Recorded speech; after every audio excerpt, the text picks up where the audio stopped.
On this episode of Newt's World, I'm really pleased to welcome my guest, Gerard Robinson. He's a professor of practice in public policy and law at the Frank Batten School of Leadership and Public Policy at the University of Virginia. We're discussing his latest piece for the Virginian Pilot, entitled How World War II Became a Fork in the Road on Prison Policy. We're going to discuss what he's learned from visiting prisons around the world, how World War II shaped prison policy in places like Norway, and what lessons we can learn here in the United States.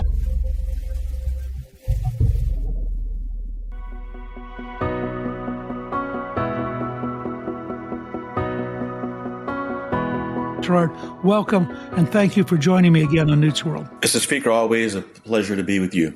You know, you grew up in Los Angeles, and you studied philosophy at Howard University, and while there, you mentored local youth in the juvenile justice system. How did your experience as a mentor in the juvenile justice system in D.C. shape your views on criminal justice reform?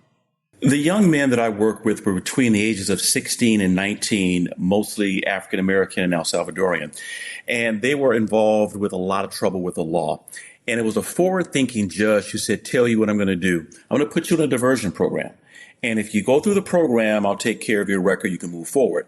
The one thing all of those young men wish they would have had in their lives were strong literacy skills. And for me, that was an aha to say that if I want to help move us close what we call now the school to prison pipeline to open up a school to prosperity pipeline, I've got to focus more on literacy. So that decision made me become a fifth grade school teacher instead of going into the private sector. But it also shaped really early that there was a link between the likelihood of finding yourself incarcerated and the link between education. Given your general background and what you were studying at Howard, that's a pretty amazing thing. What was it like to teach fifth grade? It was great for a couple of reasons. Number one, the students were old enough to still be interested in learning and yet old enough not to be too cool to care. And so they really thought that history was interesting. I loved it. In fact, one of the greatest compliments I ever received as a fifth grade school teacher, one of my fifth grade students invited me, my wife, and two of my three daughters to his home for Thanksgiving a year ago, and his mom came to my wedding. And so it just showed the kind of impact I had on his family, but also on mine. But I also know, and you probably know this as well, Mr. Speaker, 70% of the American students who drop out of high school, they drop out in the 10th grade. It's not because there's something magical about the 10th grade. It's because what you didn't master in elementary school, particularly in reading, will catch you. So I was glad to start off as a fifth grade teacher. When you looked at the study about Mecklenburg and the students that they had studied for the entire period from 98 to 2011, and they tracked 26,000 students, and they concluded that young adolescents who attend school with high suspension rates are a lot more likely to be arrested and jailed as adults. In a sense, the school behavior relates pretty directly to what's going to happen to them later on. When I would meet with other teachers in Los Angeles, both public and private school, and we had conversations about family, about communities, one thing that would always come up in the conversation is Gerard or Karen or Susie or Laquan missing too many days. And we know from research that if you miss more than 5 days, there's a trickle effect on you falling behind, particularly in mathematics. But we also know that if you're falling behind in middle school, it's tougher to catch up in high school. Now, we have plenty of examples of people who've been able to overcome, but absenteeism is a major factor that we often do not talk about because it's not something that we think about when we hear a fight and that leading to out of school suspension, a student not doing well and maybe having to go to summer school. Well, you know what?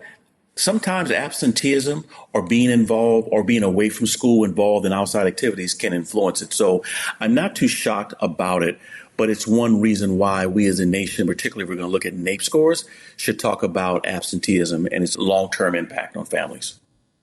So the whole issue, if they're not in the classroom, they're not learning. And yet, if I understand it correctly, back in 1974, there were about 1,700,000 students who were suspended from school. But by the early 90s, that number had jumped like to 3.1 million. I don't know what the current number is, but in a sense, it's counterproductive to be kicking them out if the net result is they're more likely to end up in prison. Absolutely. And that's why some reformers in the 80s and the 90s created alternative schools. These were more of a halfway spot. We're not going to send you back home. We know you're probably not going to do well there. We can't keep you in school. And so we'll create an alternative school. And that's one way to address some of the challenges you mentioned. But there were some students who, because of the type of crime or infraction, could not go to an alternative school. They had to go to a juvenile justice system. And there are some places like Texas and Georgia, which in fact, your state, which in fact has a statewide school district made up of juvenile justice age young men and women with the goal of trying to give them a GED or high school diploma to complete. And so we've got some experience with addressing what we can do with those students. But you're right. If you're not in and you're out, we're going to see you in a carceral system at some point. I was surprised when I was looking at this study. 52% of the people in prison score below level 2 on a numeracy test, vastly more than the country at large. And also, 25% of the people in prisons came from a household where neither parent had gotten a high school diploma. So is there a problem here of people growing up in a household where nobody's been educated compounds the problem over time and creates sort of a continuous linkage to you don't learn, so you end up as a criminal, so you end up in jail? Absolutely. We know that one of the top 5 determinants on how well a student will do in school is the education of the mother, something that my wife reminds me with greatly. So one is, if you're from a home where neither parent finished high school, the chances of you finishing are tough. Again, there are examples of people who are now holders of a PhD from a home without it. But for too many children, it puts you on a school to suspension pipeline or a school to dropout pipeline. And so in a place like Virginia, where I am right now, just a year ago, we celebrated awarding more than 500 GEDs to incarcerated people here in the Commonwealth. Well, the reason I celebrate that is because it's great to see our Virginia Department of Corrections and our leaders, Governor Youngkin, Secretary Amy Goodera, and others, making a big push to close the achievement gap by providing an education. Some will say a second chance. I will say some of these adults as high school students or middle school students never had a first chance. So that's a great thing. But it's also a sad reminder that we have to wait for someone to go to prison in order to earn a GED or a high school diploma. Is it your experience, what you've seen so far, that the act of earning the GED dramatically increases the likelihood that when they get out of prison, they'll stay out? Yeah, there's a great 2 studies, one in 2019, one earlier, 2015, from the RAND Corporation. And those scholars identify that if you participate in a correctional education program, that's adult basic secondary, that's adult basic education, which many Americans are involved in now. That's also high school, what they call adult secondary education. There's also post-secondary education, which is college, and career and voc tech. If you participate, there's, a 32% less likelihood that you will actually return to prison. Follow-up studies have identified that people who actually earned a certificate for a job, the likelihood of them returning to prison as well has dropped. There's some challenges along the way, but there's definitely at least, some will say, is it causal or is it correlation? Well, I'll let the economists and the others debate that. I just know, having talked to employers and having talked to college professors and to the incarcerated themselves, when they find a great education program, some may lead to a degree, some may not. It's the whole idea of being enlightened or reawakened and use that education to say, you know what, I'm going to do something differently, particularly for those who become entrepreneurs. Now, Texas has taken, an interestingly different approach in what they call their prison entrepreneurship program, where they actually trained people into the principles of business so that they could become entrepreneurs when they get out, which is, I think, an interesting approach. Yeah, I had an opportunity to see the prison entrepreneurship program in person several years ago when I was visiting Texas. And I happened to arrive at one of the days where I sat as a judge and had an opportunity to hear the job pitch. Well, I was so moved by what I saw that some years after that, when I was full-time at the American Enterprise Institute, we partnered with the University of Baltimore, Dr. Andrea Cantora, and we had a joint conference where we brought in people from the Prison Entrepreneurship Program, the entire panel. And just imagine when the audience learned that here were three men who had been formerly incarcerated. One of them was out of prison now. He had a truck driving business making more than $10,000 a month. And another who had a construction company where he would gross over $1 million a year. And so it showed people who had no criminal record, who were in college or law school or a master's program. People were earning more than we would coming out. And it was just like, aha, people can make a big change. But that's one great program. I also think about programs closer to home in D.C. Dr. Stanley Andrus was formerly incarcerated. He has a PhD and an MBA. He's got a nonprofit program called From Prison Cells to PhD, where he's taking people to the next level and saying, you can do this well. And even here in Charlottesville, we have Resilience Education, which is a nonprofit organization that partners with the Dart School of Business at UVA. We've awarded more than 1,000 certificates in business, entrepreneurship, and people are coming out creating jobs or getting jobs. So those things matter.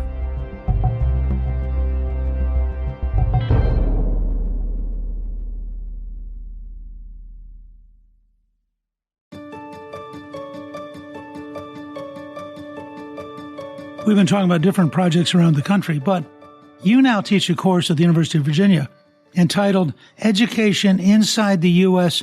and International Prisons. What inspired you to start looking internationally? In 2018, I and Elizabeth English Smith were at AEI working with a group of people on the left and the right to try to lift the Pell Grant ban. And during that bipartisan work, I met a gentleman by the name of Arthur Reiser. He at the time was working for a right of center think tank. Well, Arthur has since then, he's enrolled in a PhD program at the University of Oxford. He and his wife, who are both Army veterans, they're the founders of the Arrow Center for Justice, and they're looking at criminal justice in particular. And a good friend of ours named Mark Howard, who's a professor at Georgetown University, runs the Exoneration Project and the Frederick Douglass Project. The three of us got together, and Arthur said, listen, I'm taking a group of Americans, left, right, formerly incarcerated, reformers and others, to visit prisons in other countries just so you can see what they're doing. Well, lo and behold, our group had an opportunity between 2023 to 24 to go visit prisons in Norway, in Germany, and in Brazil, with another organization that had a chance to go to Kenya. But what we learned from there were a couple of things. That number one, there are some great things that other countries are doing that we can adopt here. But number two, that there are actually some programs here in the United States that other people, like Norway, for example, Norway's drug court was adopted from the United States, which was created, in the late 80s in Florida. And so that was the first aha. And then I went to my forward-thinking dean at both the law school and Batten School and said, if in fact we want to train or prepare our students for leadership domestically and internationally, we've got to get them on the other side of the Atlantic or the Pacific. And so that started a class where I'm bringing international concepts into our conversation. I was a little surprised. I didn't realize that there's been a very long process of Europeans and Americans looking at each other's prison practices, apparently going all the way back to Alex de Tocqueville in the 1830s. What is it, do you think, that we're all sort of floundering trying to find answers to similar problems? We are. When you think of Norway, the first things that come to mind are, pristine mountains, the northern lights, and great salmon. When I told friends of mine that I was taking 18 UVA students to visit prisons, the response was, wait, what? Why would you go to such a beautiful country to see such an ugly thing? The prison that Nathaniel Hawthorne in the Scarlet Letter referred to as the black flower of civilization or civilized society.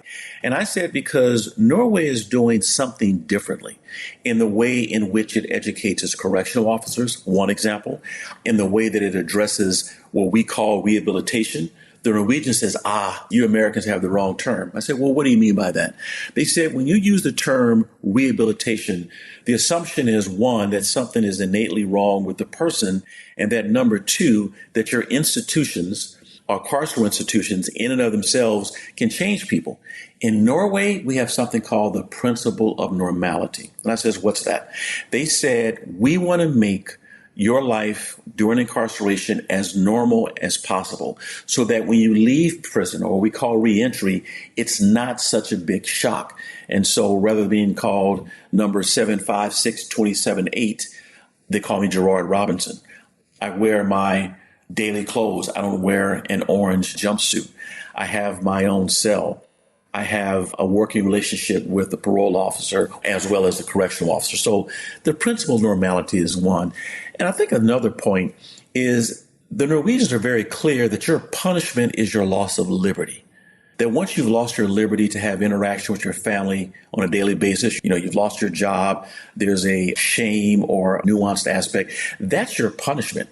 Once you walk into the prison, the goal isn't to punish you more physically, emotionally, and spiritually.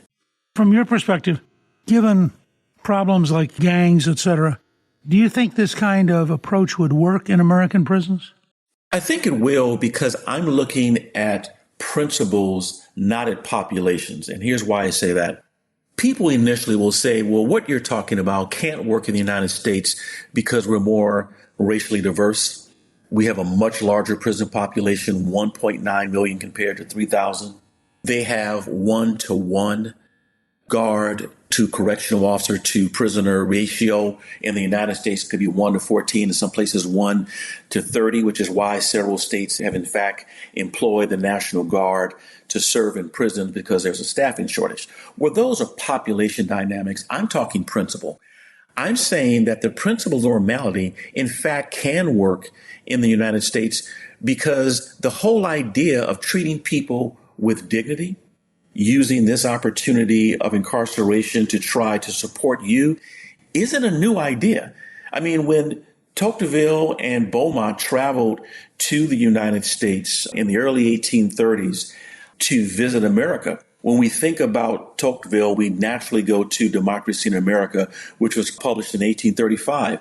But we often forget that Beaumont and Tocqueville, in fact, they published a book on the American penitentiary and its application to France. And so democracy, in many ways, had to go through the prison system. They were looking at American prisons because while we didn't call it a principle of normality, we were trying to normalize through education, through religious instruction, through self-betterment, and through work, how to make this happen. So at one level, this is partly what we're built on. That's number one. Number two, there are places who are actually experimenting with this. Now, when I was at the University of Oslo, I had an opportunity to meet a professor who was part of a coalition supporting a program called Little Scandinavia. And it's a Scandinavian prison program, Norway, of course, including Sweden, Iceland, and others. And they've implemented it in a prison outside of Philadelphia. They had the correctional officers from Pennsylvania travel to Norway, spend time with their correctional officers, return to the United States, and slowly but surely began to implement what they've seen in Norway. Now, there's actually a documentary where one of the guards from Pennsylvania said, listen, I just don't believe this. I'm not sure it's going to work, but hey, I'm going to get a great trip to Norway. Well, today he's one of the biggest proponents of the trip because he said what he realized we had to change in the U.S. wasn't simply the color of a prison or paint on the wall or uniforms. It was a cultural shift. And we know from social anthropology that culture is defined as a transmission of hope, ideas, beliefs from one generation to the next. Well, we can inculcate ideas of human dignity, of reform, of betterment through a cultural change. It's not going to be easy. It's not going to be overnight, but you have organizations who are doing that. So it's starting to work. It's already here in the U.S., but you also have organizations like Prison Fellowship, started by Chuck Colson, who've been involved in prison work for over 30 years, who are doing great work. So we have examples, but yes, it could work here. It'll just take a cultural shift, a phrase I've often heard you use. We have to get rid of the prison guards of the past mentally. That phrase may apply more to this podcast than to most of them. One of the things that you've really mentioned is that we actually ran much, much bigger prisoner of war camps in the United States. We had about 400,000 prisoners of war, some 350,000 Nazis. But we dealt with them in a context of the Geneva Convention of 29. What was the effect of that? And I mean, to what extent were the prisoners dealt with in a humane system that enabled them to return to civilian life afterwards? One of the benefits of my trip to Germany with the cohort from the Aero Center was to actually visit different camps. So we went to Hamburg, which is the second largest city in Germany.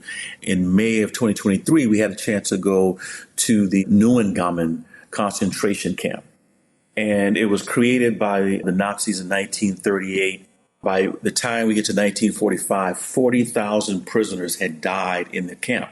And so we're taking a tour of the camp with a great guide who's given us the history. He happened to mention to me in passing, he says, well, you Americans had some of our guys over in your country. And I knew we had some, but to be honest, Mr. Speaker, when I returned home from that trip and began to do research, I was shocked to know that at my gut level, I figured we had 20,000 prisoners of war in the United States. In fact, when I asked friends of mine, both who are university professors and otherwise, no one's gotten over 50,000.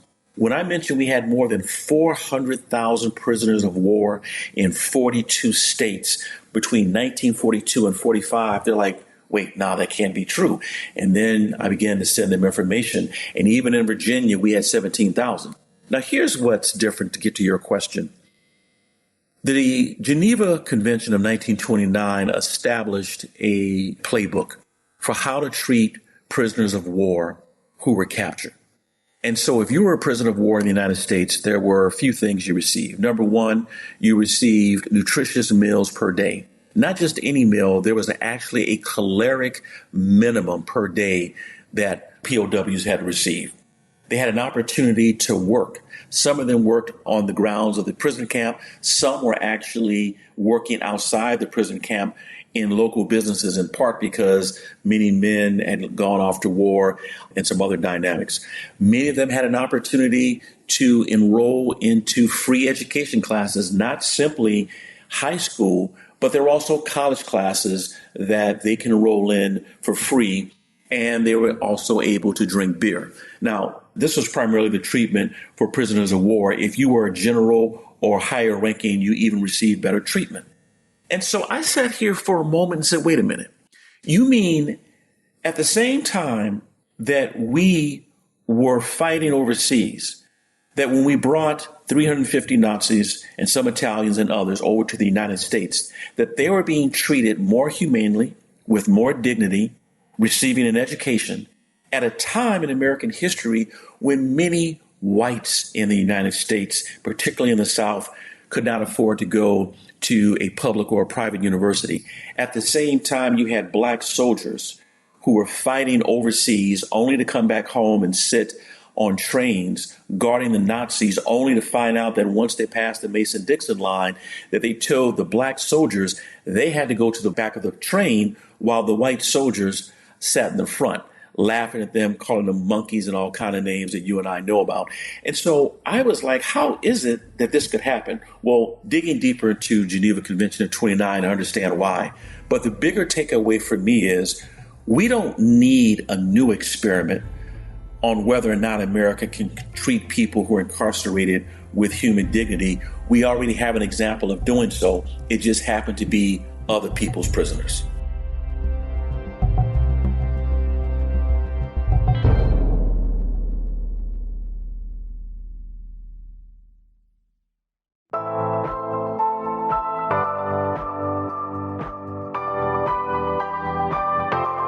You know, one of the points that you make, though, is that we actually treated the Nazis better than the 120,000 Japanese Americans who went to the U.S. internment camps, even though 2/3 of the Japanese were American citizens. Why were we treating our own citizens worse than we were treating the Nazis? Well, definitely part of it is cultural. At the time that the executive order is signed to round up 120,000 plus Japanese, this was built on over 75 years of anti-Asian laws and policies in the U.S., all the way from California to Washington, D.C. And what's so interesting is that 2/3 of them, again, were American citizens, but we also put them in, we called them internment camps. We didn't call them concentration camps. They were called internment camps because for legal reasons, they were technically different.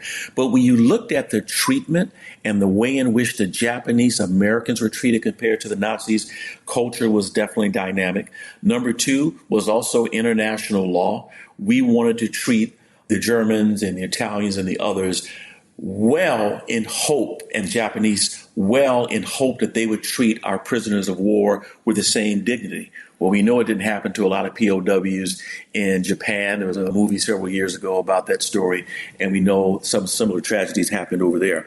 But race and class definitely had a role to play in how we treated the Japanese, and it was later Ronald Reagan signing legislation to provide their descendants reparations for that type of tragedy. I mean, it's one of the grimmer parts of 20th century American history, although the treatment of African Americans and the treatment of Native Americans was a continuing problem throughout that entire century. Part of this, which got us down the wrong track, I think, you mentioned that there was a 1871 Virginia Supreme Court ruling. Can you explain it? Yeah, absolutely. And so there were a few men who had found themselves in trouble with the law, and the case ultimately made its way to the Virginia Supreme Court. It's the Ruffin v. Commonwealth case. And when they were trying to decide on what to do with the men here, there was a phrase that was used to determine how to treat them, and it's this term. They basically said that prisoners were merely slaves of the state. And that phrase helped lay the foundation for what in penal practice is called the hands-off doctrine, simply meaning that for the most part, prison and incarceration is a state function. Of the approximately 1.9 million people who are incarcerated today, less than 200,000 of those are in federal prisons. And so they're saying this is a state function. And when the incarcerated began to identify indignities placed upon them by wardens, correctional officers, either other incarcerated men and women, they said we need legal relief. And from the 1870s up into around the 1950s, before the start of the civil rights movement, many judges said, listen, we simply can't have the judiciary involving itself in the day-to-day management of prisons. As Justice Thomas said, of course, decades later, these are naturally dangerous places. And so the hands-off doctrine basically said, listen, prisoners are mere slaves of the state, looking at this metaphorically and otherwise, and therefore we cannot do much for you. And so when the Germans or the POWs from other countries are here, they're treated with dignity because they're not slaves of the state. They're citizens of another country, citizens that we're at war with, but we've signed onto a doctrine and a social compact that says we will treat these people differently. And yet in your state of Georgia, where there were approximately 12,000 POWs, some of them at Camp Wheeler in Macon and others at Camp Stewart in Savannah, they weren't treated with the same dignity, even though they were American citizens. In many ways, symbolically and metaphorically, they were still slaves of the state. The date of this decision, 1871, is only 6 years after the Civil War. So the term slave in Virginia had a very vivid and complete state of impotence and subservience. It wasn't just a rhetorical term. It had a very vivid and real meaning. Absolutely. Yeah. After the Civil War, before the Civil War, the majority of the people who were incarcerated in state prisons and federal to some extent in jails were white. And my students are often shocked by that statement. And I said, well, it's because the blacks were already in prison. It was called slavery. Now, of course, there were free blacks who found themselves incarcerated. But after the Civil War, going up to 1900, many prisons, particularly in the Deep South, became 90% black. And so that phrase, slave of the state, naturally, as you mentioned, was more than just symbolic. It's remarkable. I always find when I talk with you, I learn stuff that I had no notion of because of the range of research and the work you do. Where can listeners read more of your work or follow the projects you're involved in? So if you go to my website at the Batten School of Leadership and Public Policy at UVA, you can find not only my webpage, but a link to some of the work that I do, both publication-wise and also presentations. Second is to go to my page at the American Enterprise Institute. I've got articles there from 2015 moving forward. And also you can purchase a book that I had a chance to co-author, published in 2019. It's called Education for Liberation: The Politics of Promise and Reform Inside and Beyond America's Prisons. And the foreword is written by two people, Speaker Newt Gingrich and Van Jones. That was one of our early collaborations, which seemed to always surprise people. We're going to post those on our show page so that people who listen to this can find all of your points of entry. You're very busy and very creative. I'm really grateful that you would take the time to join me, particularly since in the next few days, your daughter is going to get married. So it's very cool that you would take the time out. Thank you for joining me. Your recent op-ed piece, How World War II Became a Fork in the Road on Prison Policies, it's available now on the Virginian Pilot website at pilotonline.com, and we'll post all of the ways of reaching you on our show page. Thank you very much, Gerard. Thank you, Mr. Speaker, for your continued leadership in this and so many other areas of social and public policy. Thank you to my guest, Gerard Robinson. You can learn more about criminal justice reform on our show page at newtsworld.com. Newt's World is produced by Gingrich 360 and iHeartMedia. Our executive producer is Garnsey Sloan. Our researcher is Rachel Peterson. The artwork for the show was created by Steve Penley. Special thanks to the team at Gingrich 360. If you've been enjoying Newt's World, I hope you'll go to Apple Podcasts and both rate us with 5 stars and give us a review so others can learn what it's all about. Right now, listeners of Newt's World can sign up for my 3 free weekly columns at gingrich360.com/newsletter. I'm Newt Gingrich. This is Newt's World.